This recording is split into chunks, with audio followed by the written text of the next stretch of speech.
Hello, friends, and welcome to Artifact Adventure. This is the first episode of a brand new series. Now, I'm going to go ahead and warn you beforehand, this is post-commentary. So I'm going to be talking over a lot of the action going on. I don't think it's going to be a problem, to be honest with you.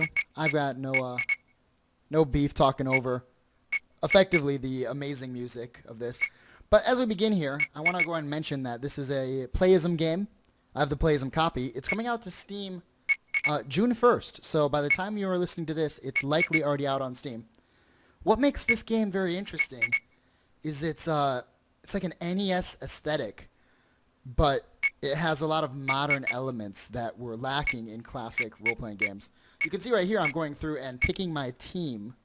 Now, I'll let you know a little spoiler, I do this twice, but I cut out one of the times I do this. And we'll talk about why I went through it a second time when it becomes relevant. Here, I'm picking what I think is a pretty basic team. Now, this game is really like underground, indie. If you're into retro RPGs, this is something you're going to be wanting to watch out for because this game is really good. I'm just going to point out, no spoiler, I think it's really good. The game gets my thumbs up approval. I haven't completed it yet, but, obviously there's time for that. I pick a team of a warrior, which you saw. I'm picking a healer. Now, this game doesn't have a generic healer. It's got a class that can use healing items more effectively than other classes. Now, I'm giving the characters names that are very similar to their classes. You only get 5 letters for names here, which is a little disappointing, but that is what it is. You might notice the beeping every time you hit a letter. Now, this is not a common occurrence in this game, but in the creation screen, every time you hit a letter, it makes this annoying tone, this beeping sound. I was going to edit it out, but I kind of want to give it, I don't want to change the game to make it look more appealing. So I kept it in, but I promise you, it's not a reoccurring issue. It's only here in the opening. So there are 6 classes. You do only get 4 members. So it was a bit of a tough choice. I wanted to try out the Dreamer class, but I decided against it because it just didn't seem like, maybe in a second playthrough.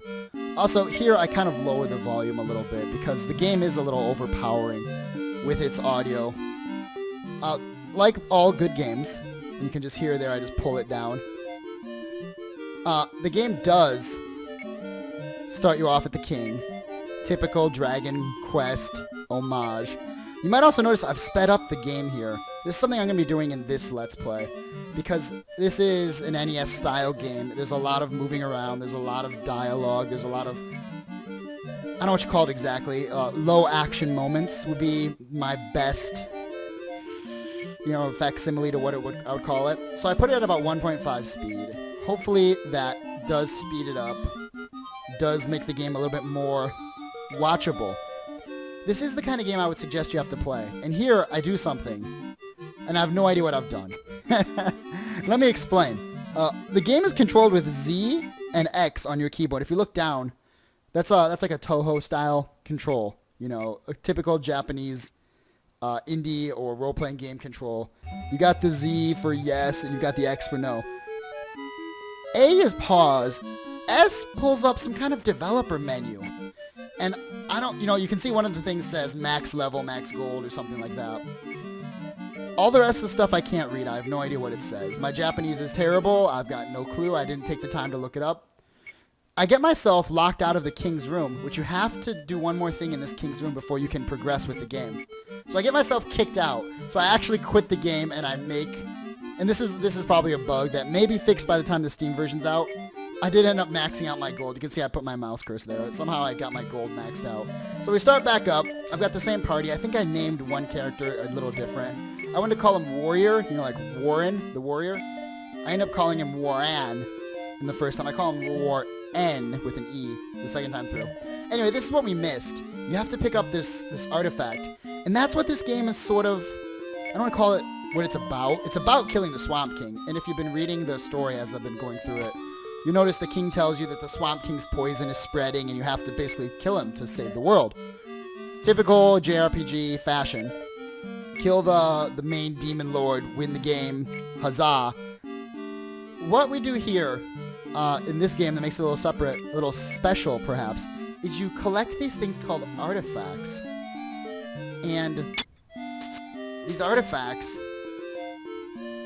I guess they're like magical beings. You don't really find out exactly what they are.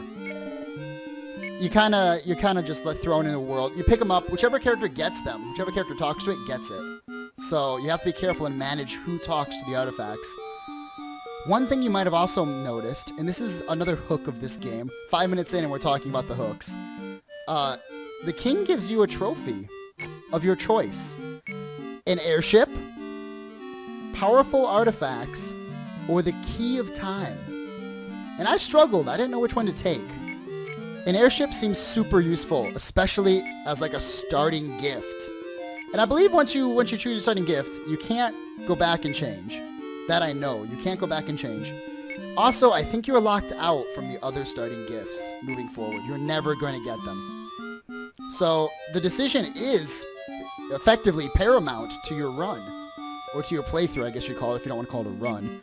So I was really stumped. And I thought the airship might be the greatest choice. Now, I didn't take the airship. I'll come right out and tell you, I didn't take the airship. Right here, if you open up this door to the artifact, you don't get to open any more. So I don't take the artifacts. I don't take the airship.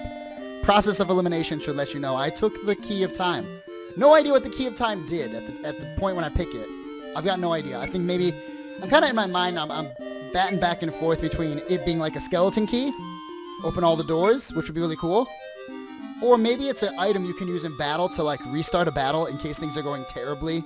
In Dragon Quest and Dragon Warrior, there's items that are similar to this. They're called like the Sands of Time. I was thinking Key of Time might be an homage to Sands of Time. The Sands of Time lets you basically start a random encounter back over, or like a boss fight. You start losing everybody, you're down to your last guy, you sprinkle the Sands of Time, and then the battle starts over. It turns out that's not what it does. I'm not going to spoil it for you, but the Key of Time does something different than that. So here we've got one of the mini-games of this adventure. It's nice to have access to these mini-games. I guess you call them mini-game, or these like overarching side quests, maybe more than mini-game. You get access to it very early. There's these little things, and you can see one on the left side of the screen here. I end up chasing it down. I'm like, where'd it go? What's going on? It's gone.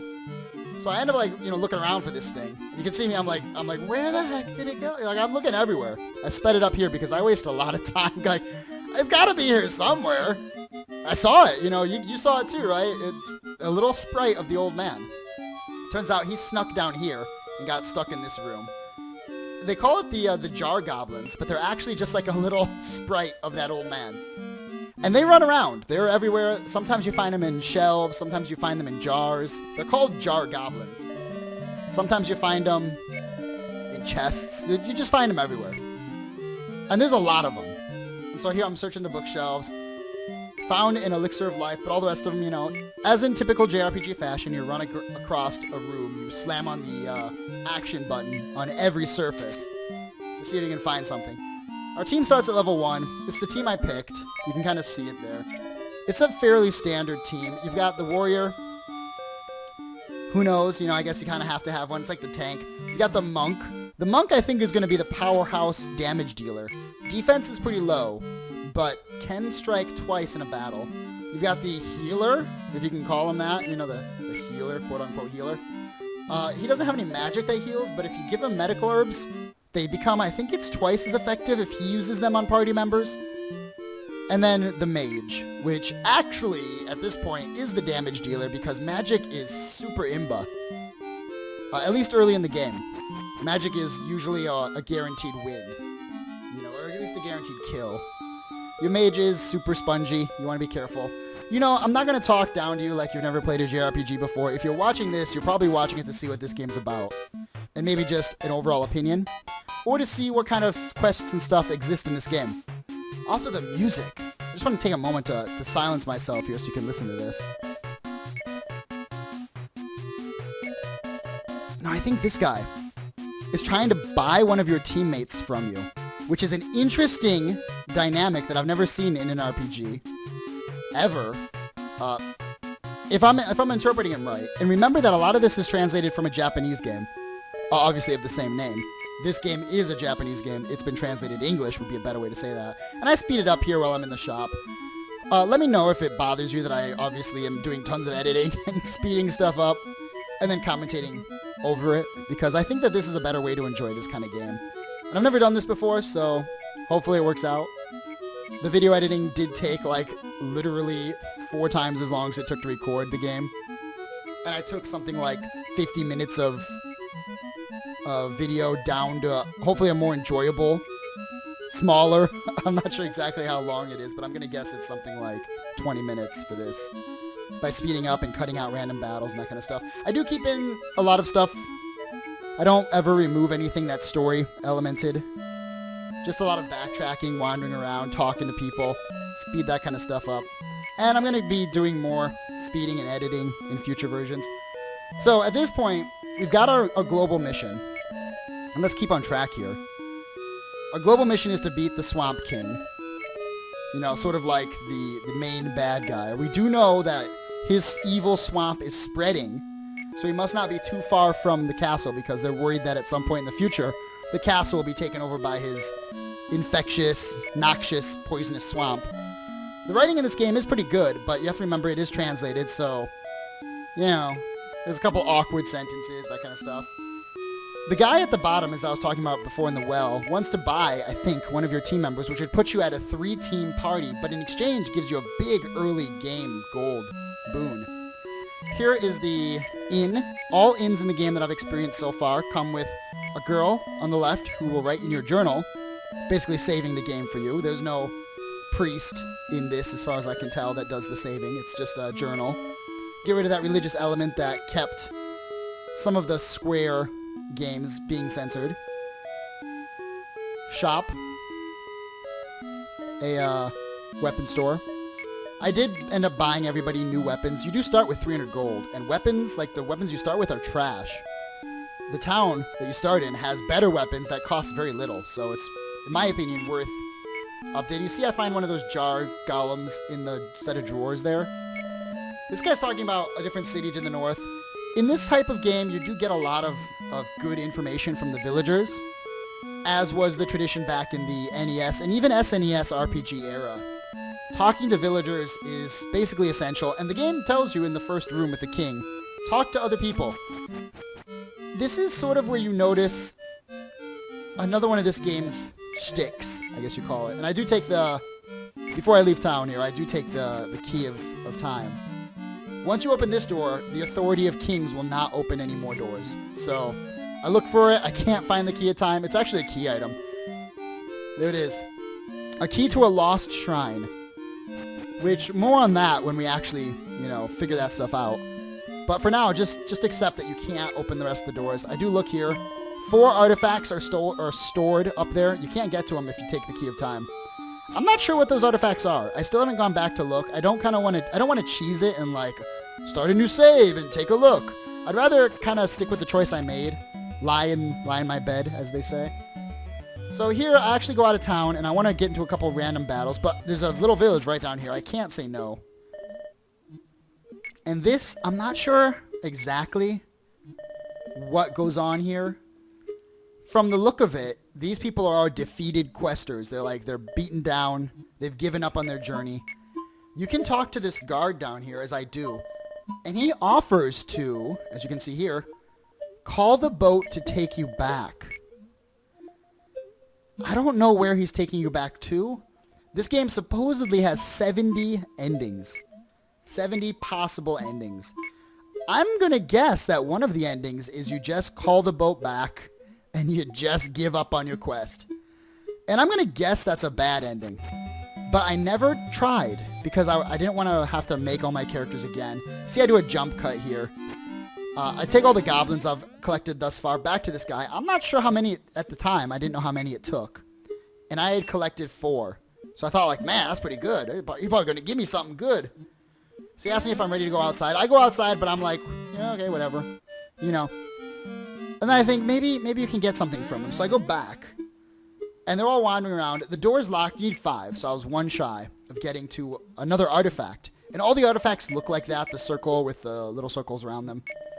I don't know if that's like a symbolic something or another. I don't know.